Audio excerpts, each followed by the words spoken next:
मैं आरिफ रहमानी और आप देख रहे हैं जन अधिकार न्यूज़।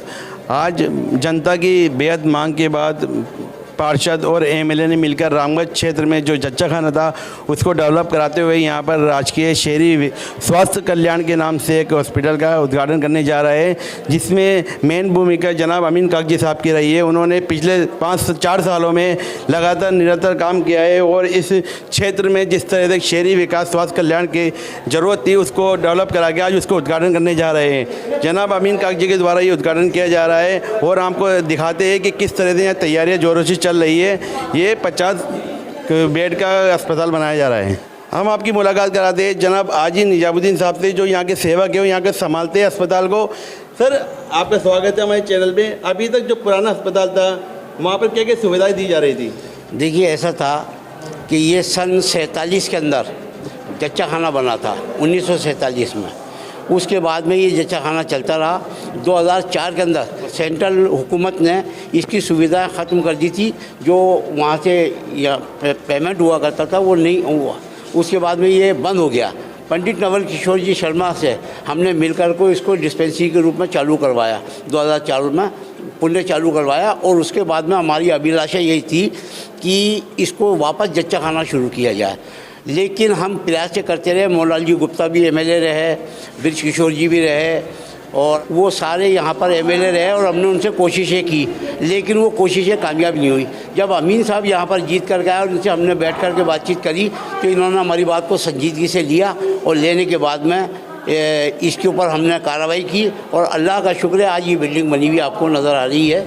और ये अमीन भाई की कोशिशों के नतीजे हैं जो हम कामयाब हो सकें। और ये अल्लाह का शुक्र है, जो मेरी 27 साल से तमन्ना थी कि साहब ये अस्पताल वापस से पुनः चालू हो, वो आज उस दिशा में हम कदम बढ़ा रहे हैं। ये अल्लाह का बहुत बड़ा करम है। आज हम आपकी मुलाकात कराते हैं जनाब वार्ड नंबर 65 के लोकप्रिय पार्षद जनाब जगरिया से, बातचीत करते हैं कि इनके क्षेत्र वार्ड 65 में राजकीय समुदाय स्वास्थ्य केंद्र का एक उद्घाटन होने जा रहा है जनाब अमीन कागजी के द्वारा। तो इनको कैसा महसूस हो रहा है? देखिए, जब भी कोई विकास कार्य होते हैं तो अच्छा ही महसूस होता है। और अमीन कागजी साहब लगातार किशनपुर विधानसभा में दिन पे दिन प्रतिदिन नए नए विकास कार्य करते जा रहे हैं। एमआई रोड पे हमारे सैटेलाइट हॉस्पिटल लेकर आए, दरबार स्कूल में 13 करोड़ की लागत से दरबार स्कूल बना और कई ऐसे काम हैं जो हमारी विधानसभा क्षेत्र में चल रहे हैं, हर वार्ड में चल रहे हैं, मेरे वार्ड में चल रहे हैं। तो मेरे वार्ड में भी 2 चीज़ें थी। एक तो शहरी स्वास्थ्य केंद्र रामगंज था, जिसको 50 बेड के हॉस्पिटल में अपग्रेड किया गया है और ये सुविधाएँ सहित बिल्डिंग सहित आज एमएलए अमीन कागजी के द्वारा उद्घाटन किया जा रहा है। और आगे भी इसके अंदर हम एमएलए साहब से काफ़ी डिमांड की हुई है कि इसमें भी आगे की जो बिल्डिंग पड़ी हुई है उसमें भी एमएलए साहब से कह के और 2023 के बजट में हम कोई नई घोषणा करवाएं और इसको और अपग्रेड कराएं। ऐसे ही मेरे वार्ड में नारबड़ा स्कूल है, जिसके लिए भी विधायक निधि से उन्होंने 2 करोड़ रुपए दिए हैं। तो हमारे विधायक हमें साथ लेके चलने वाले हैं और निरंतर कार्य करने वाले हैं और किशनपुर विधानसभा का ये सौभाग्य है कि हमें ऐसा विधायक मिला है। आप पिछले 2 साल से यहाँ पार्षद है, तो आपकी क्या भूमिका रही है इस अस्पताल को बनवाने के लिए? निरंतर एमएलए साहब को इसके बारे में अवगत कराते रहना, हमारी मूलभूत सुविधाओं के लिए उनको बताते रहना और हमने उनको बताया और उन्होंने करके दिखाया।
देखिए, ये रामगंज जच्चा खाना जो हॉस्पिटल है वो तकरीबन 50 साल पुराना है और शायद इससे ज़्यादा ही है।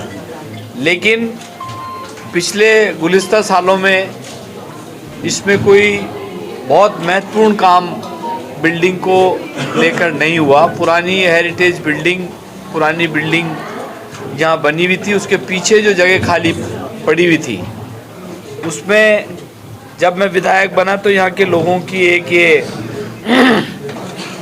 डिमांड थी कि पुरानी बिल्डिंग में माकूल व्यवस्था नहीं है। हमने यहाँ पर ये 2 मंजिल की एक नई बिल्डिंग बनाई है जिसमें सारे डॉक्टर्स अभी बैठ रहे हैं। और जैसा कि आप सब लोगों को ध्यान है कि सैटेलाइट हॉस्पिटल की जो घोषणा माननीय मुख्यमंत्री जी ने पिछले बजट में की थी, उसके सारे डॉक्टर्स और सारी फैकल्टी यहाँ अभी इस नई बिल्डिंग में बैठ रही है। इससे पहले जो हॉस्पिटल यहाँ जच्चा खाना चलता था उसकी ओपीडी 150 से 200 से ज़्यादा कभी रही नहीं, लेकिन यहाँ सुविधाओं का अभाव था, बिल्डिंग नहीं थी, डॉक्टर्स नहीं थे, नर्सिंग स्टाफ नहीं था, दवाइयाँ नहीं थी। तो हमने जब माननीय मुख्यमंत्री जी से इसकी घोषणा कराई और बजट के बाद में सारे डॉक्टर्स यहाँ बैठने लगे, इसकी ओपीडी 150-200 से बढ़ाकर 500 से 700 के करीब ओपीडी हो गई है। तो ये बहुत खुशी की बात है। और मैं आप सब लोगों के माध्यम से ये भी यहाँ आप लोगों को सबको अवगत करा देना चाहता हूँ कि जो बजट घोषणा हमारी हुई थी सैटेलाइट हॉस्पिटल की, उसके लिए 20 करोड़ रुपए की सैंक्शन फाइनेंस डिपार्टमेंट ने माननीय मुख्यमंत्री जी ने कर दी है। और निकट भविष्य में जो ये 4000 मीटर ज़मीन भी हमारे को इसकी मिल गई है और वो हॉस्पिटल का मुकम्मल बिल्डिंग तकरीबन 20 करोड़ से जो बनेगी उसकी संगी बुनियाद भी हम जल्दी ही रखने जा रहे हैं।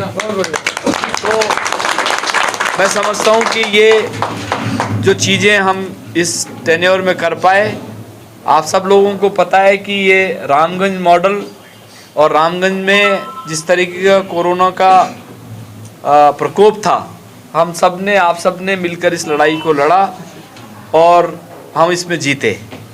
पूरे हिंदुस्तान में रामगंज को लेकर चर्चाएं थी, लेकिन हमने उसको लेकर बहुत सारी चीज़ें जो चाहे चिकित्सा क्षेत्र को लेकर थी वो हमने करी। मैं आपको यहाँ भी एक बात और अवगत करा देना चाहता हूँ कि आज सब लोग यहाँ क्षेत्र के मौजूद लोग भी हैं, चैनल के साथी भी हैं, मीडिया के लोग हैं। 2,91 करोड़ रुपए से मोती कटला जो हॉस्पिटल है उसके अंदर भी हम नई बिल्डिंग जल्दी ही शुरुआत करने जा रहे हैं, जिसमें 3 मंजिल की बिल्डिंग होगी। और मेरी ये उम्मीद है और मुझे लगता है कि हम इसके अंदर कामयाब होंगे। माननीय मंत्री जी से और मुख्यमंत्री जी से बात करके ये जो पुरानी बिल्डिंग जो सामने बनी हुई, जो पुरानी करीब जर्जर अवस्था में है, उसके लिए भी मैंने मुख्यमंत्री जी से इस बजट में कुछ विशेष पैकेज मांगा है ताकि इस नई बिल्डिंग को आगे तक ले जाके पुरानी बिल्डिंग की जगह नई बिल्डिंग बना के बढ़ा दें और इसको 50 बेडेड हॉस्पिटल। इसलिए मेरा आप लोगों से कहना है कि सारी फैकल्टीज़ के जितने भी डॉक्टर्स यहाँ बैठ रहे हैं, उसका आप सब लोगों की हमारी ये जिम्मेदारी बनती है कि हम घर घर ये बात पहुँचाएँ कि अब मुकम्मल तौर से यहाँ सैटेलाइट हॉस्पिटल की शुरुआत हो चुकी है और सारे डॉक्टर्स बैठने लगे हैं। बहुत बहुत शुक्रिया, धन्यवाद।